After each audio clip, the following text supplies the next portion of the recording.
Afyan.taburiz. Biz kibarıq, biz dəli Qafqazlıyıq. Oynaq ritmimizlə qanatlı pərvazlıyıq. Şanlı yarım Azərbaycanlıyıq. Bizlər igid qoçaq dəli qanlıyıq. Biz kibarıq, biz dəli Qafqazlıyıq. Oynaq ritmimizlə qanatlı pərvazlıyıq. Şanlı yarım Azərbaycanlıyıq. Bizlər igid qoçaq dəli qanlıyıq.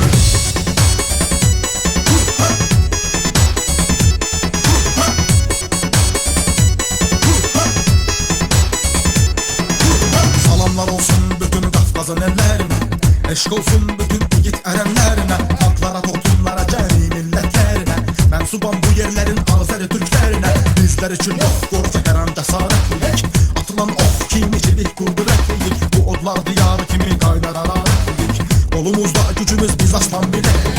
Bölgələrə yoxdur ki yer, biz girəndə meydana, Qafqazlı gençlərin rəqsi sanki fırtıra. Səs sağladıqca həmə bu dünyaya hər yana, canımız qurban, canım Azərbaycana. Biz kibarıq, biz dəli Qafqazlıyıq. Oynaq ritmimizlə qanatlı pərvazlıyıq. Şanlı yarım Azərbaycanlıyıq. Bizlər igid qoçaq dəli qanlıyıq. Biz kibarıq, biz dəli Qafqazlıyıq. Oynaq ritmimizlə qanatlı pərvazlıyıq. Şanlı yarım Azərbaycanlıyıq. Bizlər igid qoçaq dəli qanlıyıq.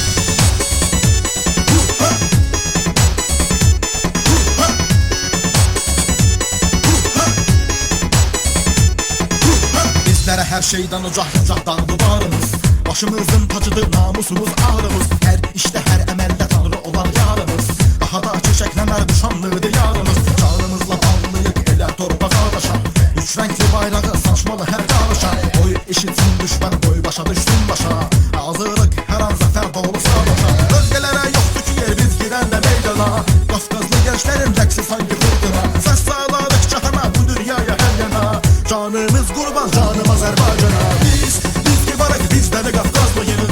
Oynaq ritmimizlə qanatlı pərvazlıyıq. Şanlı yarım Azərbaycanlıyıq. Bizlər igid qoçaq dəli qanlıyıq. Biz kibarıq, biz dəli Qafqazlıyıq. Oynaq ritmimizlə qanatlı pərvazlıyıq. Şanlı yarım Azərbaycanlıyıq. Bizlər igid qoçaq dəli qanlıyıq.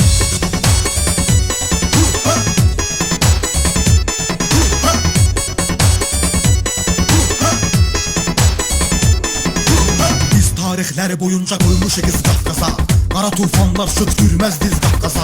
Əzəli daimi sakinlik biz Qafqaza. Ey nankör erməni, yamaq sizsiz Qafqaza. Bizlər məğrur, bizdə əyirməz qürur, çırpınır ürəyimiz yurd eşqilə vurur. Qarşıda bizlər üçün şanlı bir savaş durur, Azəri igidləri uca tanrım qorur.